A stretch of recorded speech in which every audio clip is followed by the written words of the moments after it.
Brak, Nara menutup pintu kamar Jati dengan keras. Gadis usia 13 tahun itu masih marah pada abangnya yang mengira beneran akan menceraikan kakak iparnya. Sehingga ia pun rasanya sangat kecewa pada abangnya sendiri, karena gadis itu baru saja merasakan bahagia punya kakak ipar yang baik, tapi justru abangnya kembali memisahkan. Jati sendiri sudah selesai berbicara dengan kedua orang tuanya, dan kini ia akan kembali ke kamarnya. Bertepatan dengan itu Nara pun keluar dari kamarnya. Pandangan Jati dan Nara pun saling bertemu, dapat Jati lihat dari sorot mata Nara kalau ia sedang marah berat pada abangnya. Abang kenapa harus ceraikan kakak Rasih? Apa abang nggak tahu kakak itu baik? Nara juga suka dengan kak Kara, tapi kenapa abang ceraikan kakak? Abang jahat, jerit Nara, sembari terisak penuh kemarahan. Akhirnya apa yang mengganjal di hatinya pun bisa dilampiaskan pada abangnya. Dalam batin Jati juga terenyuh dengan Nara yang ternyata sebegitu sayang dan pedulinya pada sang istri. Namun, Jati masih tidak tega pada Kara kalau tetap berada di rumah ini. Jati tahu Kara sangat tertekan dengan ayahnya. Jati tidak tega melihat sang istri yang selalu tertekan, hidup dengan tekanan itu tidak enak. Itu sebabnya ia melakukan sandiwara ini semata karena Jati tidak ingin Kara stres dengan sikap Tommy. Udah kamu sekolah sana. Jangan ikut campur dengan urusan orang gede. Nanti juga kamu bakal tahu apa yang abang lakukan semata demi kebaikan kita, balas Jati. Kali ini ia berbicara lebih lembut. Karena laki-laki itu sejujurnya juga tidak tega pada sang adik bungsunya. Yah, Jati tahu Nara selama ini kurang kasih sayang, sama seperti yang Jati dan Noah rasakan sehingga begitu bertemu dengan Kara yang penyayang tiga orang itu langsung nyaman. Termasuk Noah. Hanya saja Noah tidak terlalu menunjukkan seperti Nara, karena dia itu laki-laki sehingga bisa menyembunyikan rasa nyamannya. Berbeda dengan Nara yang justru langsung nempel banget dengan Kara dan menunjukkan satu sama lain rasa nyamannya. Kara juga mungkin karena adik-adiknya laki-laki sehingga ketika bertemu dengan Nara yang sama-sama perempuan langsung nyaman untuk curhat. Bukan kebaikan kita, tapi kebaikan abang. Abang jahat, abang egois, jerit Nara sembari menangis. Gadis usia 13 tahun itu justru lari ke kamarnya. Ia memilih tidak sekolah. Toh mamah dan papahnya juga tidak pernah memperdulikan mereka. Jati pun menatap Nara yang lari ke lantai 2 di mana di sana kamarnya berada. Kasihan kamu Nara, tapi maafkan abang. Percayalah abang melakukan ini terpaksa. Abang nggak bisa melihat kakak ipar kamu tertekan oleh sikap papah. Abang nggak bisa melihat Kara terus-terusan ditekan.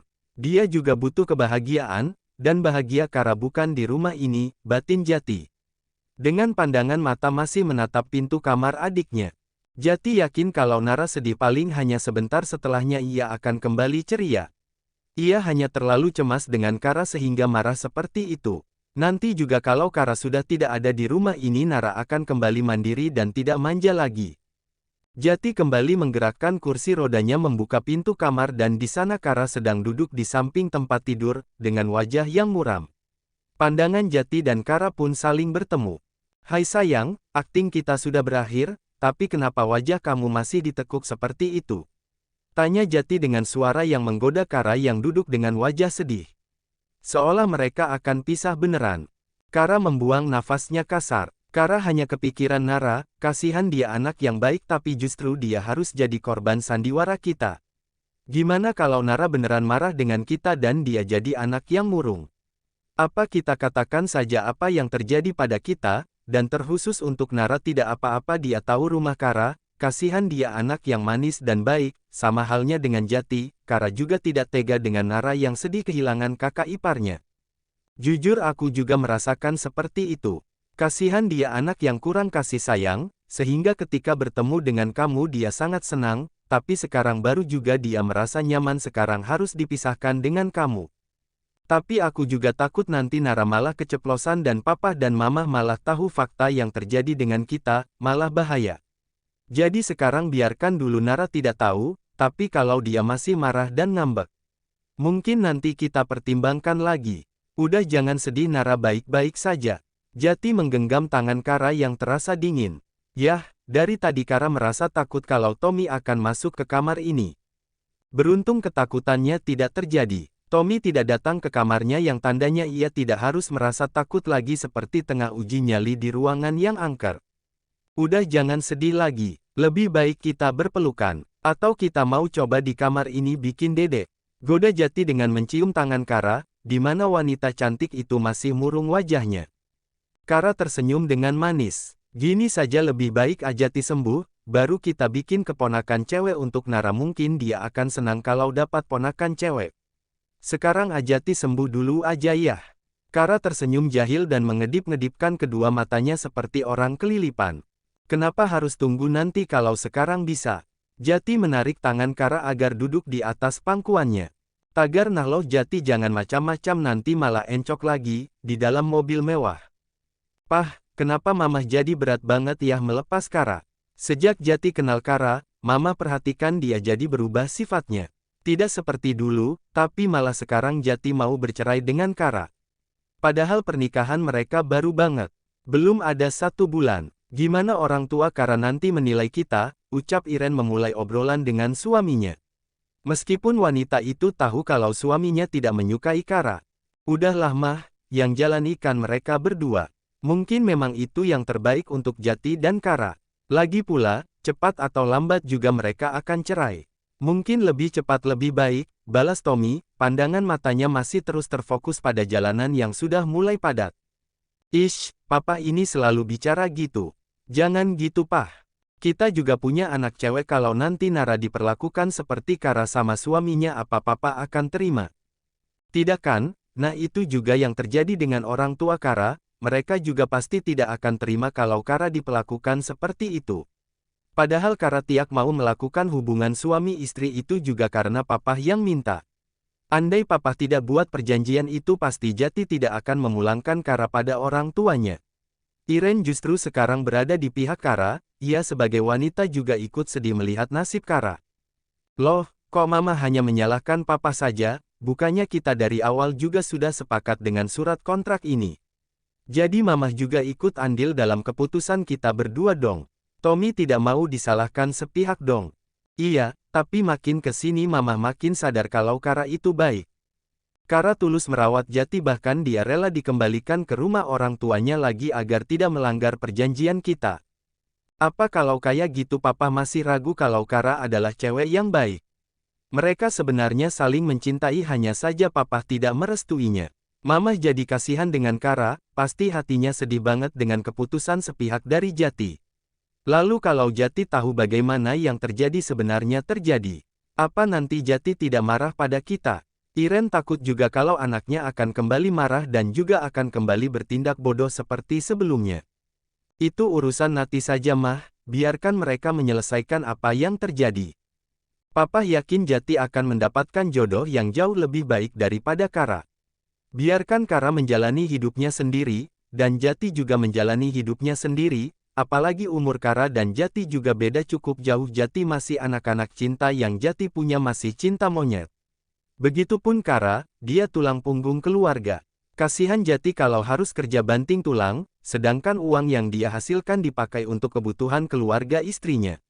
Jadi papa tetap setuju mereka pisah. Seperti pada obrolan yang sudah-sudah, mereka tidak pernah menemukan kesepakatan bersama. Baik Iren maupun Tommy memiliki pandangan yang berbeda. Dalam batin Iren, sebagai seorang ibu tentu ia ingin kalau Jati bisa mendapatkan bahagia. Karena dalam lubuk Iren ia juga ada rasa bersalah karena tidak pernah memberikan kebahagiaan pada anak-anaknya. Sebagai seorang ibu ia sadar kalau dia selama ini pun tidak pernah memperhatikan anak-anaknya.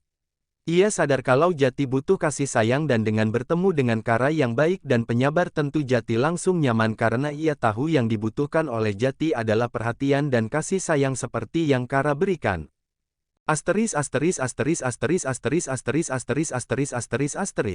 Di saat Iren dan Tommy bersitegang gara-gara kabar yang tadi pagi Jati infokan.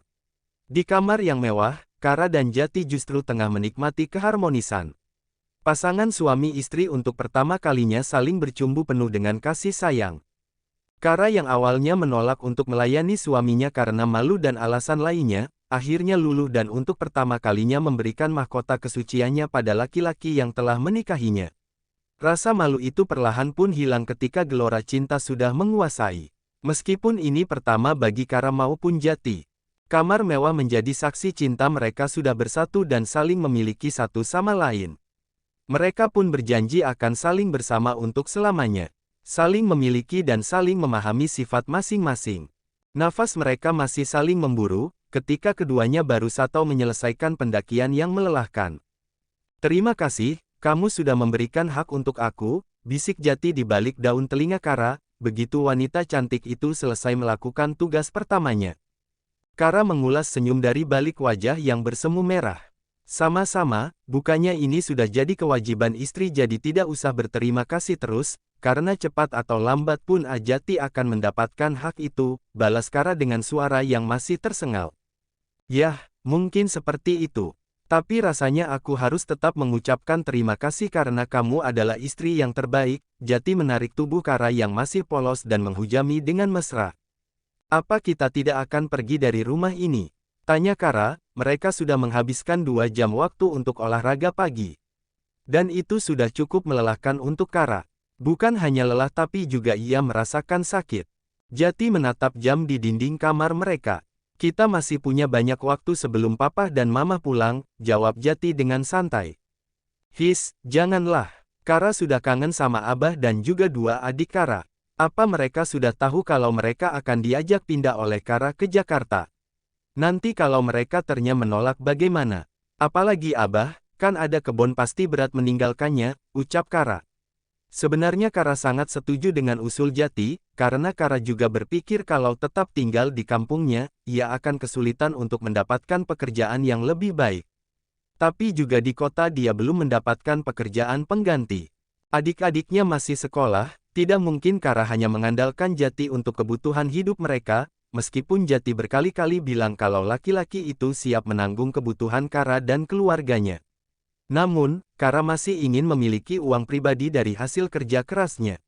Bukan, ia tidak menghargai Jati sebagai suami. Hanya Kara tetap ingat ucapan dari Tommy yang seperti tidak ikhlas karena Kara akan menggunakan uang-uangnya milik anaknya. Kara ingin membuktikan kalau ia tidak hanya bisa merepotkan suaminya, ia juga bisa bekerja dan menghasilkan uang untuk kebutuhan pribadi keluarganya.